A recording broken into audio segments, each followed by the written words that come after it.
toutes les femmes d'Afrique. Vous êtes des reines, Maman Africa. Reines d'Afrique, nous, femmes éternelles, nous couronnons la vie déceptionnelle. Notre amour est un joyau naturel et notre dignité perpétuelle. Reine d'Afrique, Reine d'Afrique, Reine d'Afrique. Téléspectateurs de ORTM1, bonjour, bienvenue dans votre émission Reine d'Afrique, pour les femmes, par les femmes et avec les femmes. Vous savez, nous sommes au 31e numéro et la femme qui incarne ce numéro de ce mois-ci s'appelle Madame Founey Diarra. C'est une soprano lyrique. Elle interprète les hymnes nationaux. Elle en a chanté plus d'une vingtaine.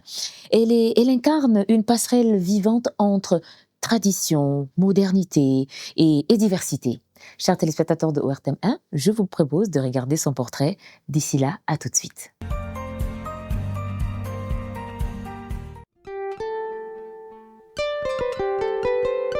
Founey Diarra est une chanteuse lyrique franco-malienne dont la voix puissante et lumineuse résonne bien au-delà des scènes classiques.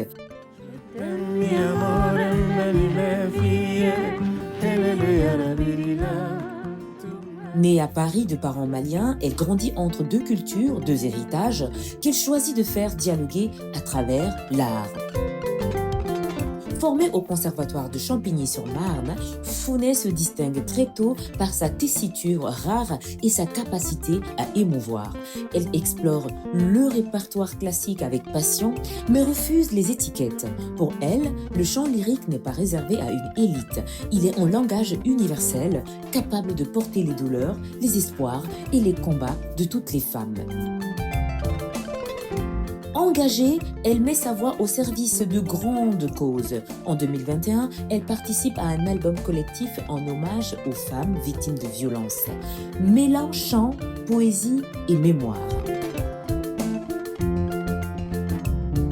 Elle interprète aussi les hymnes nationaux africains, dont celui du Mali et de la France, avec une intensité qui touche les cœurs et réveille les consciences. Mais Founey est bien plus qu'une voix. Elle est aussi une conseillère en images, entrepreneur, animatrice télé et ambassadrice d'une Afrique audacieuse. À travers ses projets, elle milite pour une représentation plus juste des femmes noires dans les arts et les médias. Aujourd'hui, Founey Diarra incarne une nouvelle génération d'artistes, enracinés, libres et résolument tournés vers l'avenir. Une reine d'Afrique qui chante pour celles qu'on n'entend pas encore.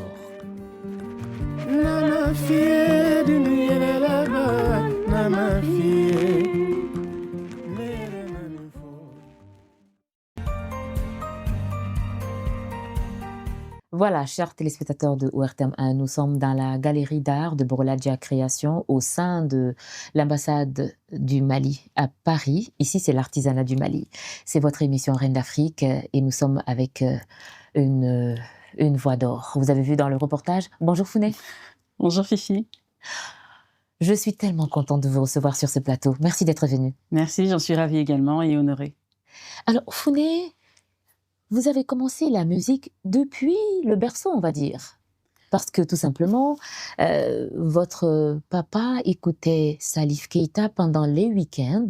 Et quand vous étiez bébé, la voix de Salif Keïta vous a beaucoup bercé.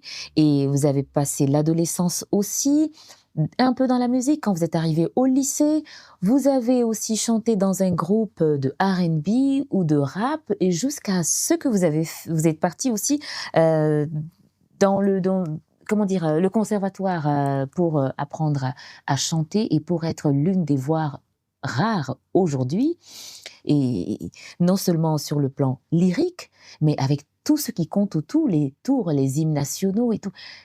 Mais racontez-nous cette belle histoire.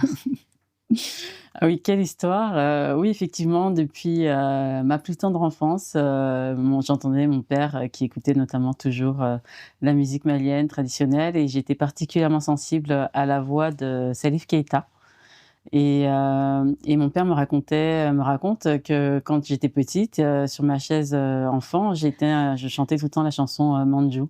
Il dit, tu la chantais bien, vraiment, et tout ça. Donc, il me disait tout le temps ça. Mais je chantais, j'ai toujours aimé chanter. On me surprenait toujours à la maison en train de chanter tous les jours, tout le temps. Même en mangeant, je chantais.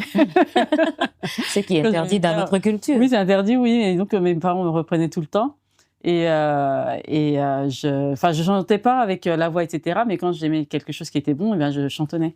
Et comment Voilà. comment votre famille a perçu le fait que vous êtes rentré dans la musique? Parce que vous êtes d'une famille, d'une fratrie de 7 personnes? Oui, 7 ans, oui. Vous êtes Diarra, normalement les Diarra sont de Ségou et vous Oui. êtes particulièrement de Caille. Oui. Donc comment votre famille a perçu le fait que vous soyez chanteuse lyrique aujourd'hui? Ma famille me soutient. Mes parents m'ont jamais empêché de chanter, même quand à l'époque je chantais donc dans le registre R&B avec un petit groupe. On m'a jamais empêché de chanter tant que je travaillais correctement à l'école. Voilà, cela ne me posait pas de problème en soi.